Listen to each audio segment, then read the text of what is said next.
রতলি নামের একটা গ্রাম ছিল। গ্রামে সীমা নামের একটা মহিলা থাকত। তার একটা 10 বছরের মেয়ে ছিল, যাকে সে অনেক ভালোবাসত। বর মাতাল ছিল, সে যাই কামাই করত সব মদেই শেষ করে দিত। ঘর চালানোর জন্য সীমা অন্যদের খামারে কাজ করত, আর নিজের মেয়েকেও সে নিজের সাথে নিয়ে যেত। একদিন সীমা খামারে কাজ করতে থাকে, তখনই ওখানে জাগ্গু চলে আসে। সীমা, আমার কিছু টাকা দরকার, টাকা দে আমায়, শিগগিরই দে। লজ্জা করে না টাকা চাইতে?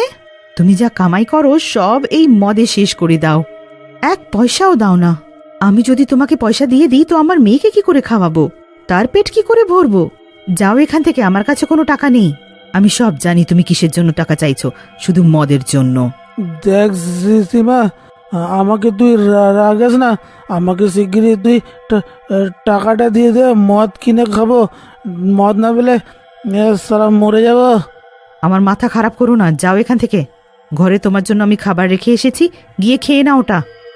দেখ, তুই যদি আমাকে টাকা না দিস না, তাহলে আমি আমি তোর এই মেয়েটাকে আর তোকে মেরে ফেলবো। আমার মেয়েকে ছোবেও না তুমি। আর আমি বললাম তো আমার কাছে পয়সা নেই।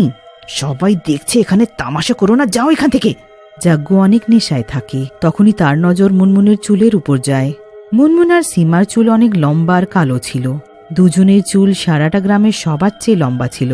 টাকা নেই, তাহলে এসে যাবে।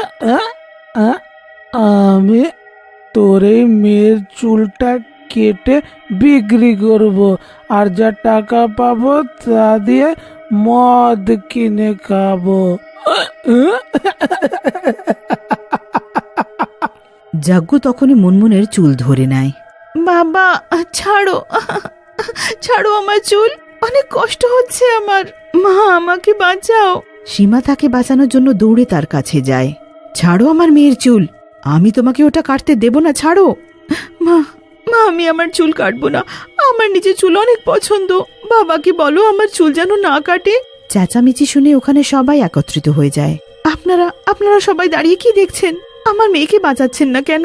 ভয়ে সবাই পিছিয়ে দাঁড়িয়ে পড়ে। জাগ্গুর নিজের মেয়ের উপর একটুও দয়া হয় না, আর সে তার চুল কেটে ফেলে। নিজেকে ন্যাড়া দেখে মুনমুনের সহ্য হয় না, আর সে তখনই মারা যায়। তাকে কষ্ট পেয়ে মরতে দেখে সীমার অনেক রাগ হয়। আমার মেয়েকে তুমি মেরে ফেললে, তাও এই চুলের কারণে? নাও এটা নাও, আমারও চুল। যখন আমার মেয়েরই চুল থাকলো না, তো আমারও আর চুল চাই না। আমিও আমার মেয়ের মতো ন্যাড়া হয়ে যাব। সীমাও নিজের চুল কেটে ফেলে। চুল কাটার পর সে সেই কুড়ুল দিয়ে নিজের বরের মুন্ডু কেটে ফেলে, আর নিজেও প্রাণ ত্যাগ করে। এটা কিন্তু ঠিক হলো না।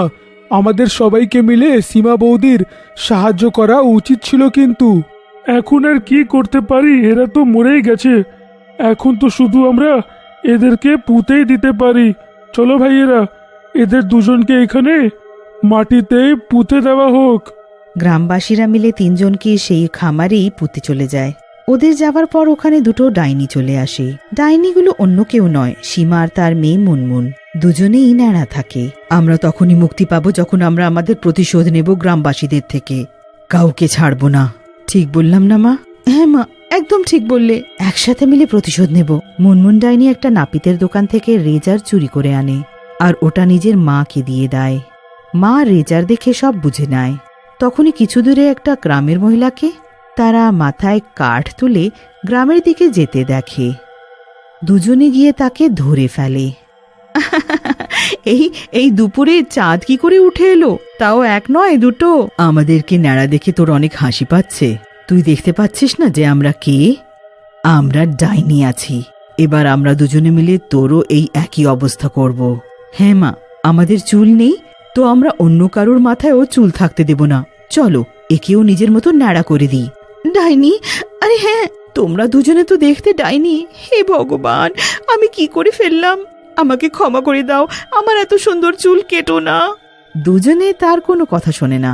তাকে ধরে তার মাথার সব চুল রেজার দিয়ে কেটে ফেলে, তাকে ন্যাড়া করে দেয়।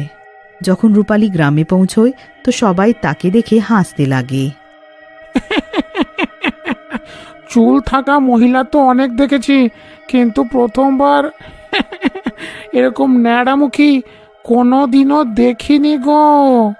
কোথা থেকে এসেছো আর তোমরা কোন গ্রামের, একটু বলো তো আমায়। আমার থেকেও বেশি ন্যাড়া মানুষকে আজ আমার দেখে খুব খুশি লাগছে। নিজের মুখ লুকিয়ে রূপালী নিজের ঘরে যায়। তাকে দেখে তার বর তাকে চিনতে পারে না। আমি তোমার বউ আছি রূপালী, চেনো আমাকে? হায় রে, আমার কত সুন্দর চুল ছিল, ওই ডাইনিরা আমার সব চুল কেটে ফেললো। রূপালী নিজের বরকে সব ব্যাপারটা বলে দেয় যে তার সাথে কি হলো, কিন্তু তার বর তার বিশ্বাস করে না, বরং অন্যদের মতো তাকে ন্যাড়া দেখে তার উপর হাসতে লাগে। কিছুদিন পর দুটো ডাইনি মাঝরাতে গ্রামে ঢুকে পড়ে আর ঘুমের অবস্থায় লোকেদের ন্যাড়া করে দেয়। মা, এতদিনে আমরা গ্রামের শুধু অর্ধেক লোককেই ন্যাড়া করতে পেরেছি। দেখো মা, এই চুলগুলোকে, সবার চুল মিলিয়ে কতগুলো। মা সত্যি, লোকেদের ন্যাড়া করতে আমার তো অনেক মজা হচ্ছে। আরে সোনা, একটু আসতে বল, সকাল হতে এসেছে, আমাদের তাড়াতাড়ি বেরোতে হবে। এদের সবার চুল আমরা এখানে কোথাও পুঁতে দিই, তাড়াতাড়ি কর, কালকে আমরা আবার আসবো। দুটো ডাইনি ওখান থেকে হাসতে হাসতে চলে যায়। কিন্তু সকাল হতেই সবাই যখন নিজেকে ন্যাড়া দেখে তো হয়রান হয়ে যায়। এটা কি হলো গো?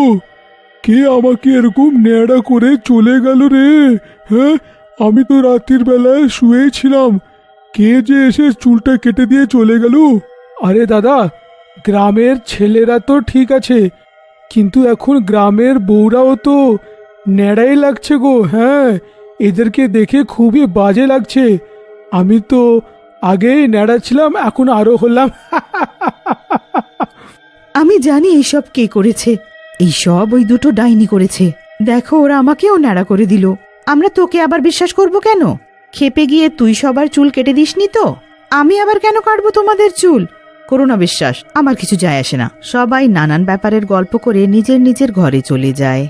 রাতের সময় হয়, নীলিমা আজকে ঘুমোতে পারছিল না চুল কাটার খবর শুনে, তাই সে রাতে নিজের ঘরের ছাদে হাঁটছিল। আমার এই চুলগুলো কত সুন্দর আর লম্বা, এদের আমি কত খেয়াল রাখি, তাই তো এটা এত লম্বা হলো। যদি কেউ আমারও এই চুল কেটে ফেলে তো? না না না, আমি কাউকে আমার চুল কাটতে দেব না। তখনই সে গ্রামে দুটো ডাইনিকে ঘুরতে দেখে। তাদের হাতে কাটা চুল আর রেজার দেখে নীলিমা জোরে চিৎকার করতে লাগে, ডাইনি ডাইনি ডাইনি! আরে সবাই নিজের ঘর থেকে বেরিয়ে আসো, দেখো আমাদের গ্রামে ডাইনি আছে চুল কাটার। চিৎকার শুনে সবাই নিজের ঘর থেকে বেরিয়ে আসে আর দুটো ডাইনিকে চারিদিক দিয়ে ঘিরে ফেলে। মা, এবার কি করি? এরা সবাই আমাদেরকে দেখে ফেলেছে, এবার সবাই জেনে যাবে যে আমরাই তাদের চুল কেটেছিলাম, ওদেরকে ন্যাড়া করলাম। তুমি চিন্তা করো না সোনা, আমি থাকতে এরা আমাদের কিছু ক্ষতি করতে পারে না। এদের হাতে খুর আর চুল দেখে তো এটা আমাকে এখন বিশ্বাস করতেই হবে যে এরা সব গ্রামের মহিলা আর লোকেদেরকে ন্যাড়া করছে। হ্যাঁ, আমরাই কাটলাম ওদের চুল, আর এখনো কাটবো। থামাতে পারলে থামাও। মেয়ে সবাইকে নিজের ভয়ঙ্কর চেহারা দেখিয়ে ভয় দেখায়। দেখলে তো কত সহজে আমি সবার সামনে এই সব মহিলাদের ন্যাড়া করে ফেললাম। বিনাশ হোক রে তোর ডাইনি, তোর আমরা কি ক্ষতি করেছিলাম যে তুই আমাদের পেছনে লেগে আছিস? তুই নিজে তো ন্যাড়া আছিস, তুই আমাদেরকেও ন্যাড়া করে ফেললি। তোর চুল তো কখনো উঠবে না, কিন্তু আমাদের চুল 2-4 দিনে আবার উঠে আসবে। মা, তারা হয়তো জানে না যে যাদেরকে আমরা ন্যাড়া করেছি তাদের চুল আর কোনোদিন উঠবে না, তারা সারা জীবন ন্যাড়াই থাকবে। তাই আমি বলি, এতদিন হয়ে গেল আমার মাথায় কোনো চুল উঠলো না কেন? তখনই ডাইনি রামু কাকার মেয়ের কাছে যায়। তখনই রামু কাকা তাকে থামায়। মা, এরকম এরকম করিস না, আমার মেয়ের তুই চুলটা কেটে দিস না রে। এর যদি তুই চুলটা কেটে দিস তাহলে একে তো আর কেউ বিয়ে করবে না গো। কিন্তু তুই এরকম কেন করছিস মা? কাকা, এদের সবার সামনে আমার মাতাল বর এইসব করছিল, কিন্তু এদের মধ্যে কেউ এলো না আমাদেরকে বাঁচাতে, তাই আমরা দুজনে এদেরকে আমাদের মতো শাস্তি দিতে এসেছি। আরে মা আমার, এরা নিজের শাস্তিটা পেয়ে গেছে, এবার তোরা মা মেয়ে একটু শান্ত হরে। তুই যদি এরকম ভাবে ঘুরতে থাকিস তাহলে আর দ্বিতীয় জন্ম নিতে পারবি না রে। ডাইনি বৃদ্ধের কথা মেনে নেয় আর সারাটা গ্রাম মিলে তাদের সবকে গর্ত থেকে বার করে তাদের অন্ত্যেষ্টিক্রিয়া করে। তারপর দুটো ডাইনি মুক্তি পেয়ে যায়।